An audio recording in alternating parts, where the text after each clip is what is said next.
I looked forward to it practically as soon as I left. I remember the pit in my stomach when the tick of the clock from CBS 60 Minutes told me it was time to go. He'd hug me goodbye so tightly he'd almost shake, or as we'd joke, he'd squeeze my tongue out. Sundays at the Sheils were the one constant earthly thing in my life for nearly 23 years.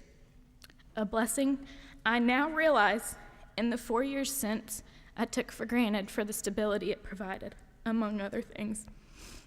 Sunday was the best day of the week.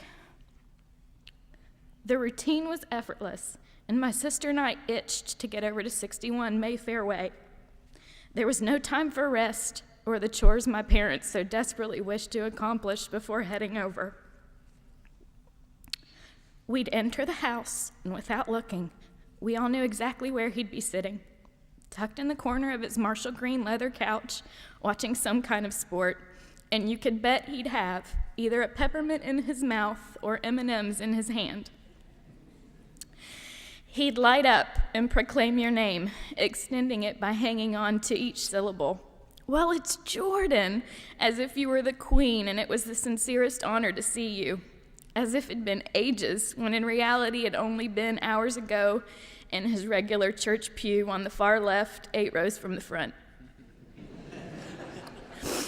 And you never snuck by without a kiss. His predictability was so endearing. My cousin Anna remembers, too, how generously he paid compliments, never missing an opportunity to tell you how beautiful you were. He was so intentional and adoring,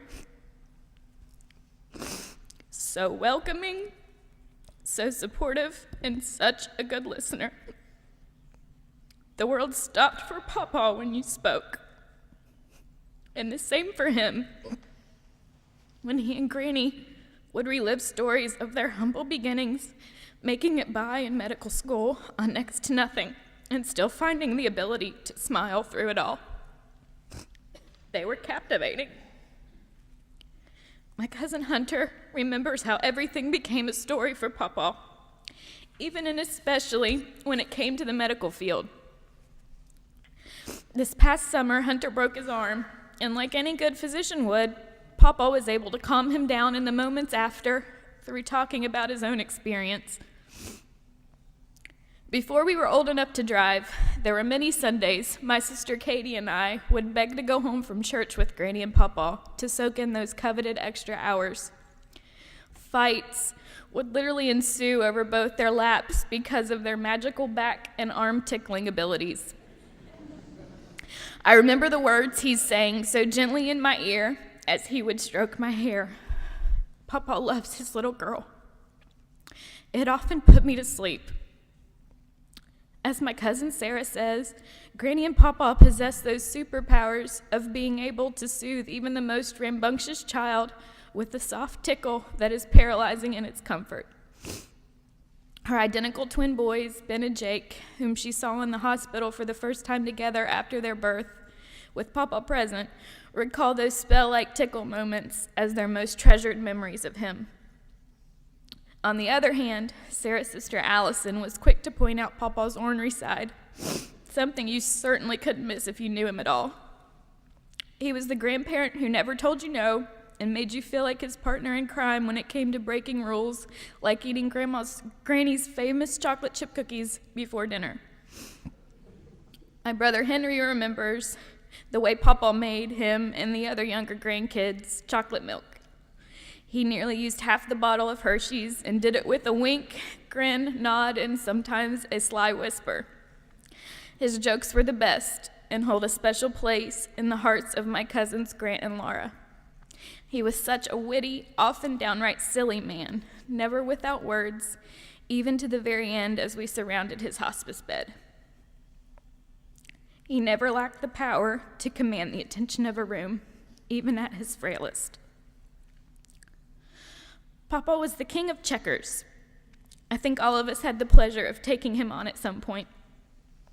My Uncle David's sons, Will and Joseph, called to mind more recent times when he was feeling particularly well, their games chock full of lighthearted banter and trash talking.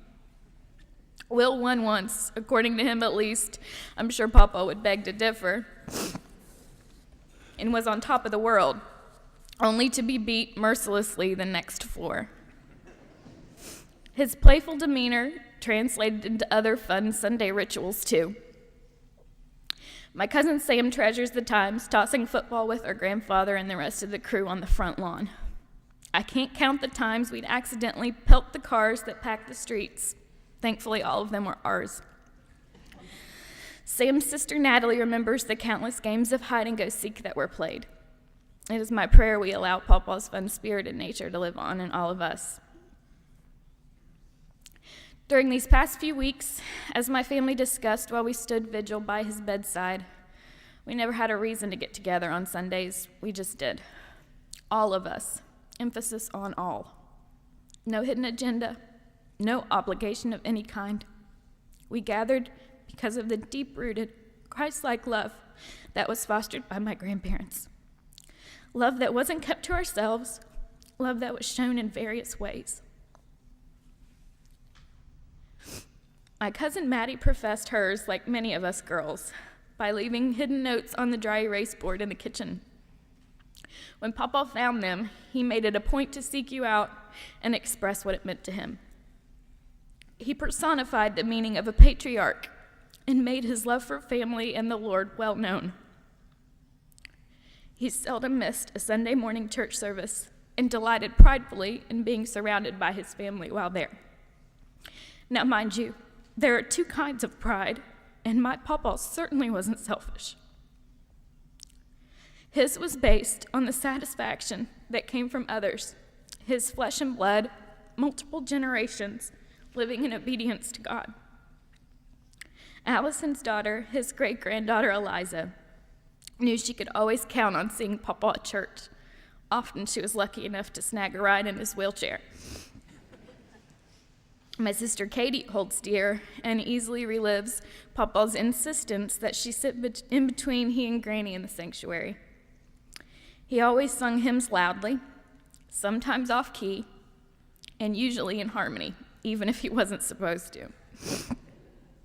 He'd steal her bulletin because he used his to mark the pages of the hymnal of everything that was to be sung that day.